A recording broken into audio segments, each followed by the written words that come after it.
Samedi 19 août 2023, mesdames et messieurs, bonsoir et bienvenue dans cette session d'information sur Renouveau Télé, la télé totalement vôtre, les titres. L'Office central de lutte contre l'enrichissement illicite à travers son président a alerté les autorités de l'éducation sur le versement frauduleux de plusieurs dizaines de milliards de francs CFA au compte des écoles privées secondaires. Les détails dans cette édition. Au moins 20 morts et 11 blessés, c'est le bilan provisoire de l'attaque de Yarou dans la commune de Timiliri, région de Bandiagara. Cette attaque barbare intervient quelques jours après la manifestation et des journées ville morte à Bandiagara. Mettre en valeur des matériaux locaux abondants tels que la pierre et des roches dans la construction des infrastructures, c'est la mission que se donne Samassé Traoré, un ingénieur des travaux publics. Vous allez découvrir dans ce journal le pont prototype qu'il a construit avec de la pierre. Voilà pour le sommaire.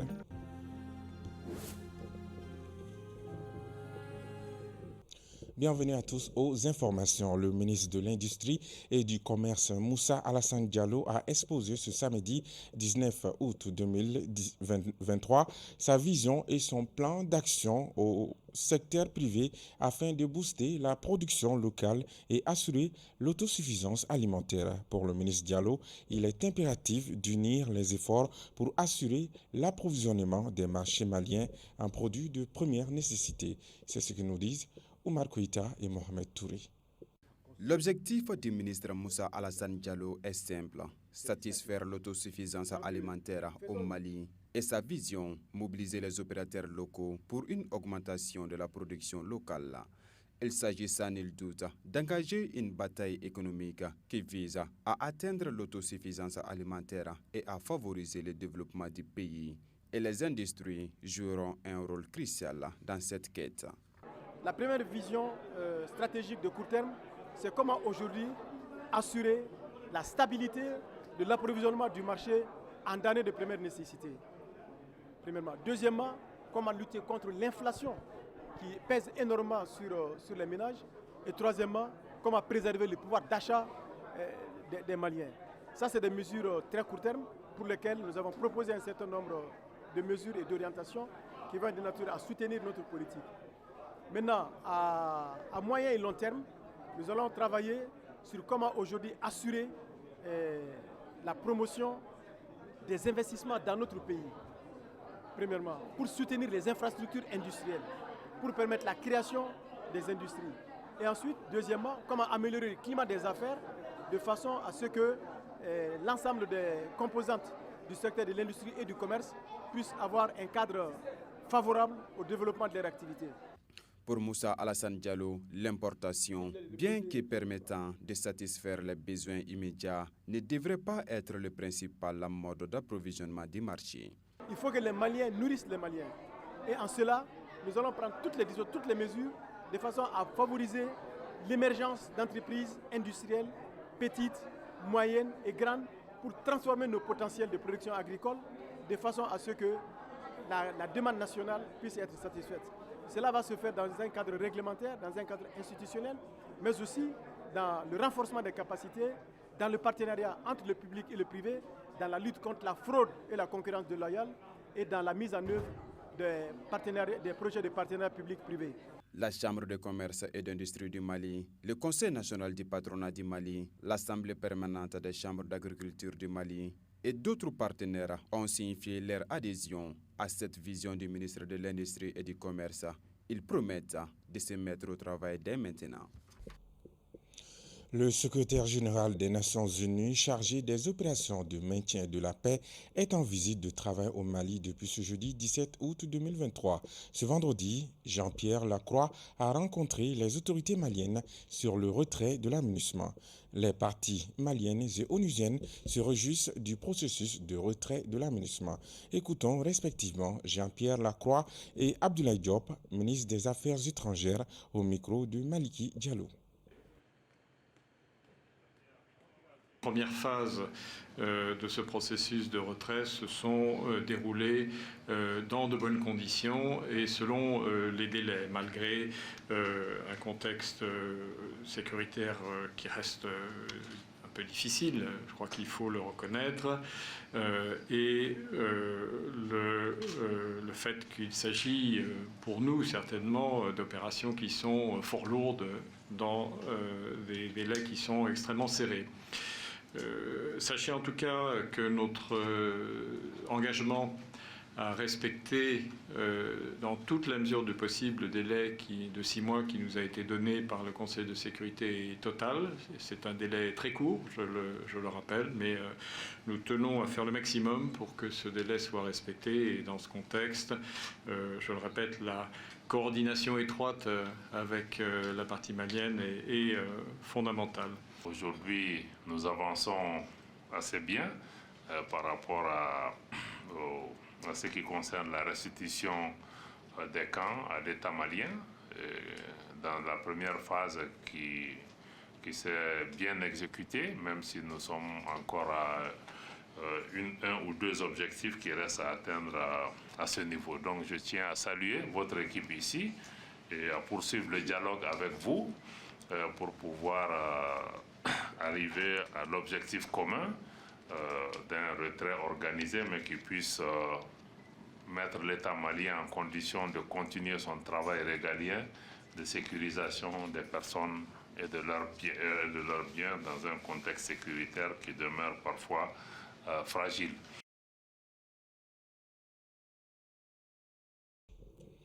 Un nouveau scandale dans le secteur de l'éducation. On apprend de plusieurs sources que récemment, lors d'une rencontre avec le nouveau ministre de l'Éducation nationale, le président de l'Office central de lutte contre l'enrichissement illicite, Okleyi Moumouni Guindo, a alerté les autorités de l'éducation sur le versement frauduleux de plusieurs dizaines de milliards de francs CFA au compte des écoles privées secondaires non autorisées, suivant les explications de Bakari Msidibé. Après le scandale des enseignants fictifs qui émerge à la fin de chaque mois au compte du contribuable malien, un autre scandale financier est signalé au sein de l'enseignement secondaire. C'est nos confrères du site d'information Maliweb qui le relèvent. Alors qu'il était en visite au département de l'éducation nationale, le président de l'Okleyi a remis un document détaillé des enquêtes sur la destination des subventions accordées par l'État entre 2014 à 2021 aux établissements privés de l'enseignement secondaire général, technique et professionnel. Il ressort de cette enquête que les subventions de l'État aux écoles privées de l'enseignement secondaire prennent souvent une autre destination. Il est apparu que chaque année, l'État verse en moyenne à ces écoles plusieurs dizaines de milliards de nos francs. Avec cet argent, nous avons estimé que l'État du Mali peut construire, équiper et faire fonctionner environ 80 nouveaux lycées chaque année, a déclaré Moumouni Guindo. Poursuivant que les vérifications des enquêteurs auprès du secrétariat général du gouvernement ont révélé qu'un millier d'écoles fonctionnent avec des présumés faux arrêtés, c'est-à-dire des montants colossaux du contribuable malien, ont été versés pendant cette période à des promoteurs d'écoles privées qui fonctionnent sous de faux arrêtés. On attend la réaction des autorités face à ce nouveau scandale. Selon nos confrères du pays d'Ogon, une nouvelle tuerie de masse a fait au moins 20 morts et 11 blessés à Yarou, dans la commune de Timiliri, région de Bandiagara. Malheureusement, ce bilan serait encore provisoire. Le point avec Alamako Diabati. Selon nos différentes sources, le village de Yarou, dans la commune de Timiliri, région de Badjangara, a été attaqué hier vendredi vers 16h et les terroristes y sont restés jusqu'à 20h. Toutes les maisons ont été incendiées et les animaux emportés. On déplore un bilan provisoire de 20 personnes tuées et de 11 blessés, dont des cas graves. Cette nouvelle tuerie intervient quelques jours après celle de Bodio, à 18 km de Badjangara, chef-lieu de la région. Elle a fait 17 morts et plusieurs blessés. La manifestation qui a eu lieu quelques jours après a été émaillée de violence avec malheureusement un jeune tué par balle qui ferait partie des manifestants qui avaient chargé les policiers déployés à l'occasion. Depuis 1997, les quartiers Zirakoro-Dunfi, Soronafi, Klouniko, Djankoni et Sanankoro sont rattachés à la commune 3 du district de Bamako. Mais depuis des années, un conflit foncier les oppose à la commune urbaine de Kati. Les chefs de ces quartiers de la commune 3 de Bamako ont organisé un meeting la semaine dernière afin de trouver un terrain d'entente à ce problème foncier avec la commune urbaine de Kati. Écoutons le fils du chef de quartier de Zirakoro Dunfi pour en savoir plus. On a décidé de faire cette journée de réflexion autour de ces questions contentieux fonciers afin de trouver une solution pacifique. Parce que ça fait depuis 2014, donc on est en jugement avec la commune urbaine de Kati concernant les terres foncières. Chez Zirakoro Dunfi, c'est limité à Kati Sanafara. On a vu qu'on a été rattaché à la commune 3 en 97, signé par le président de la République, Alpha Konaré. Mais après cette affectation, on a vu la commune urbaine de Kati continue toujours à piétiner nos terres, donc à morceler et de donner à des tierces personnes. Donc on a fait une demande à ces différents quartiers au niveau de la commune 3 pour que vraiment de nous mettre dans le groupe. Donc quand on est affecté à une commune, c'est l'ensemble de nos biens qui seront affectés aussi. Mais la population est affectée, mais les terres ne sont pas affectées. Donc ça c'est un grand problème. Le message qu'on va lancer dans la tradition, comme on a dit qu'il faut un changement, donc on a dit le Malikoua. S'il y a le Malikoua, donc on doit tout revoir. Donc mettre les gens dans les routes. Lancé le 19 août 2013, Studio Tamani a célébré ce samedi ses 10 ans d'existence au Mali. Une occasion pour la Fondation Hirondelle d'assurer ses auditeurs de la conservation des acquis et du lancement prochain de nouvelles productions. C'était à la Maison de la Presse en présence de plusieurs hommes de médias. Lolo Dibaté. Installé depuis 10 ans au Mali, Studio Tamani est aujourd'hui le plus vaste réseau d'information du Mali avec une couverture pouvant atteindre plus de 18 millions de Maliens.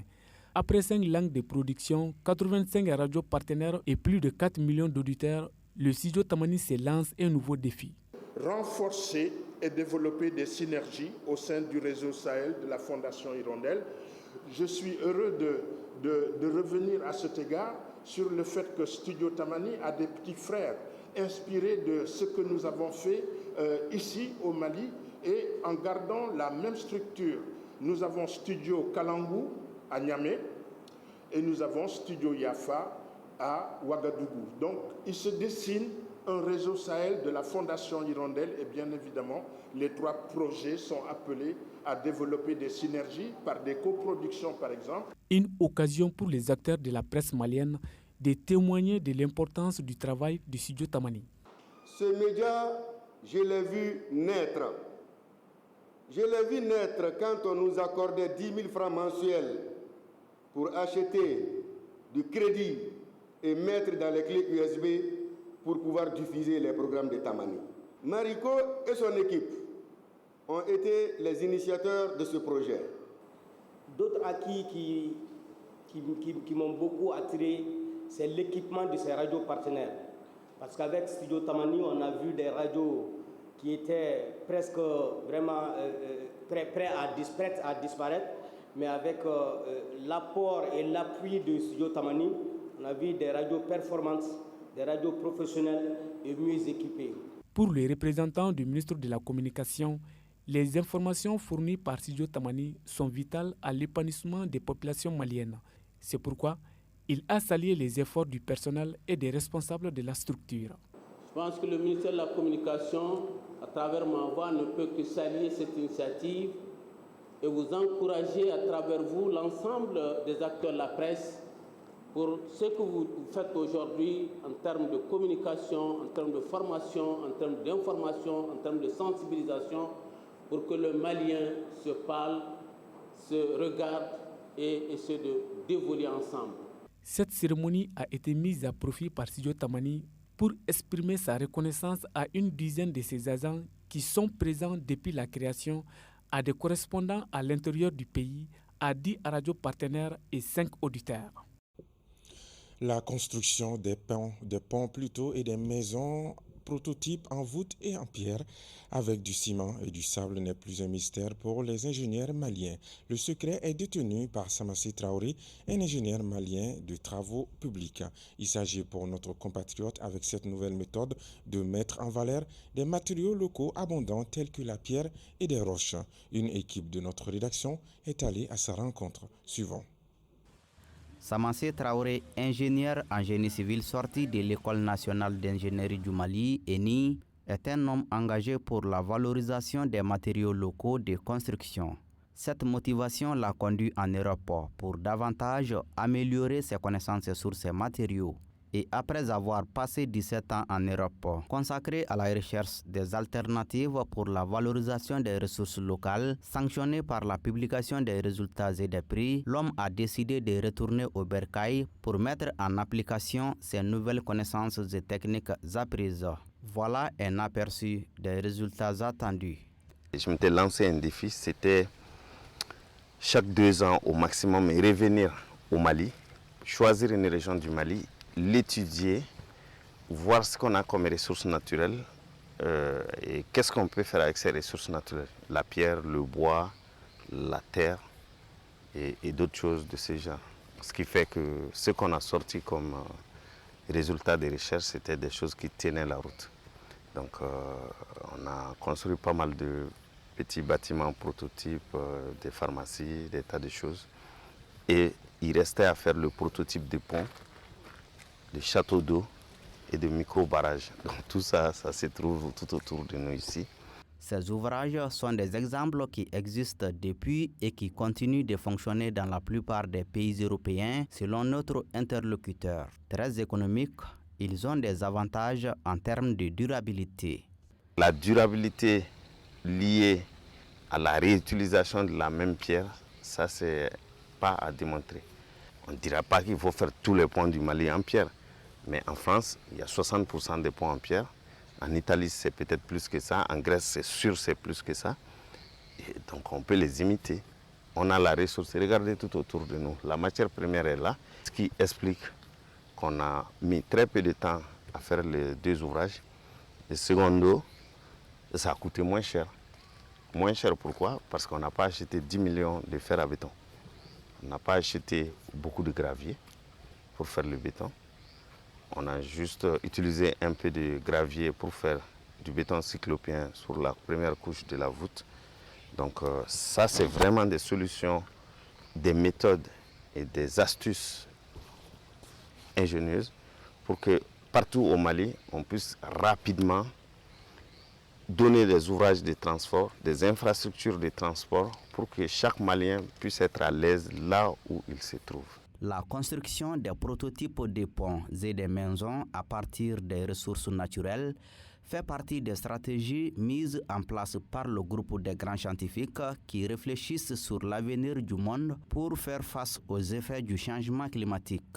Il reste aux citoyens et aux gouvernants d'apporter leur soutien au projet au grand bonheur de l'habitat malien. Et c'est ce qui me fait à ce journal. Merci à vous de l'avoir suivi avec attention.